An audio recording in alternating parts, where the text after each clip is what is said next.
Well, thank you, Joel. This week, we are spotlighting the talented curator Mpumi Mayisa, who's bringing the powerful works of Ivorian artist Pascal Konan to life at the Melrose Gallery.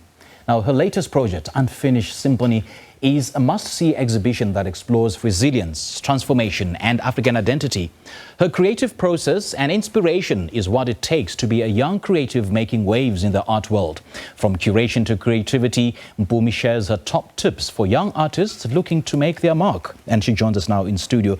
Mpumi, very good morning. Thanks for joining us. Welcome. Good morning. Thank you for having me. And Unfinished Symphony, I see this exhibition's focus is on resilience and transformation. I mean, those two themes mean different things to us, and we find like we take different approaches to both of them. So would you say that this exhibition is a top-down approach in terms of what these themes should mean to us, or should we strike our own resonance to what transformation and resilience means? I think we should strike our own resonance, and that's the whole point, I think, of engaging art, right? Yeah. Because it may seem like it's a top-down approach, but when you look at, I think, what we're trying to speak to, which is, you know, urbanization. Everyone in Africa is experiencing it in different ways, and so our responses will always be personal to us, and how they transform us will always be very personal to us. But I also think that there will always be recurring themes and connections that everyone who's had a similar experience but from a different context can always just come together and be able to generate similarities from that. Yeah, and I see that with this solo exhibition you're offering a very, I would say, unique perspective on African identity. So the big question is, what does African identity mean to you, I mean, in terms of telling a story through this exhibition? So I think it's going back to humanizing ourselves, you know, because I think just from a global perspective, when you think about an African, I think we all know how warped that perception is. But when you are in Africa and you're kind of participating in society and you're being, I think I just want to re-anchor back to the fact that, like, above all, we're human beings, you know, and what does it mean, I think, to go back to Ubuntu Bako as Umdu, you know, and to be able to just, express from that place. And I think I'm kind of, I mean, he's from the Ivory Coast, but I'm trying to also kind of tie it into South African perspectives and lived experiences. It's quite interesting that you say that. And how then do you balance the coexistence of tradition and modernity in your work?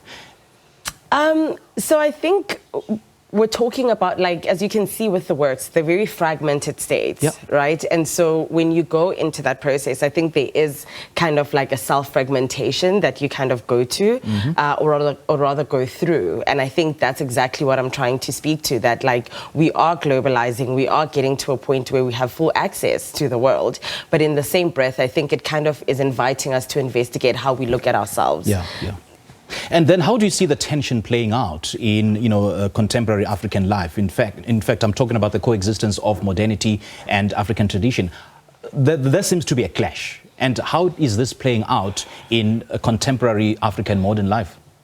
So I don't necessarily think that there's like a clash, you know, like I don't think that the two clash, but I do think that, like, there is a symphony, like there is a dance between the two, you know. I think there is a very, and I think when we look at our culture as well, like there's so much that needs to kind of like modernize, but I think that when we begin to think about it from a place of tension is where we begin to lose it, right? But if we kind of like bring all of these things in to be in conversation, the fact that, you know, we are becoming modernized and we are in you know, a globalized state, and so so it's kind of like creating a conversation and creating bridges, and I think kind of trying to find out what it means to create ecosystems, or rather frameworks around building those bridges.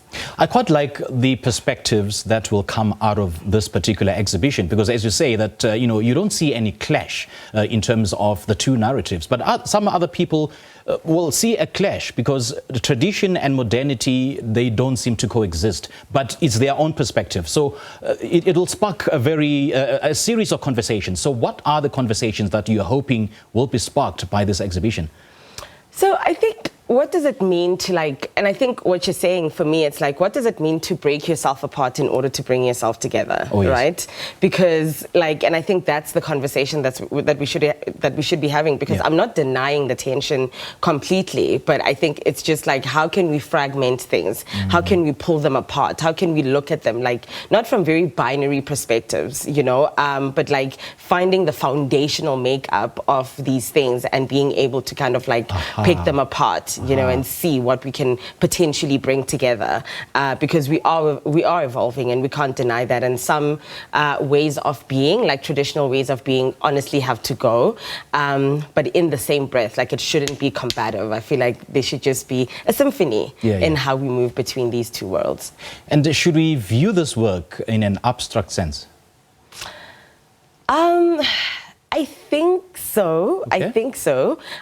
Just to widen your own, I mean, like, even just like when you look at them, just to widen your own perspective. But like in the same breath, like Pascal used denim to create these works. And like when you think about denim, it's such like a hard material. And he's been able to like experiment, you know, with bleach, you know, and so when you think about bleach and denim, those things are supposed to destroy each other, right? Like when you put something, but like, what does it mean to create something new out of something that like, you know, you've kind of destroyed through like process of experimentation? And so for me, it's like when you engage the material and the conversation that the artist is having with the material, I'd love people to have very abstract, like a very abstract view where you're not trying to define how you should feel, but to kind of go into the abyss and see what you experience. And what's the symbolism in the use of denim, though? So Pascal usually works with found objects, you know, so kind of like, you know, finding, you know, different recycled materials and bringing them together. But as he's grown, I think like artists do evolve, right? So like as he's grown, he's gone into different parts of experimentation. So what does it mean to take something new as opposed to something that's found, you know, and kind of work with it and experiment with it and see what comes out, because it is a very hard material, but like he's also just trying to create that link with human beings, right? Like life is very like durable, but in the same breath, it's also super fragile, right? And how do you find these out? It's when you're kind of putting all these materials on it, whether it's bleach or Chinese ink or just, you know, because those are the materials that he's using. And so kind of looking in, you know, to see like, how do the different like materials that we interact with in real life kind of like affect us and create different landscapes that we live in? Mpumi, you know what I love about this particular work is that it makes me think. It makes me think what the artist was trying to, you know, to put out there, to put across versus what I'm thinking or what I'm feeling or how I resonate with this particular piece of art. Thank you so much for joining us.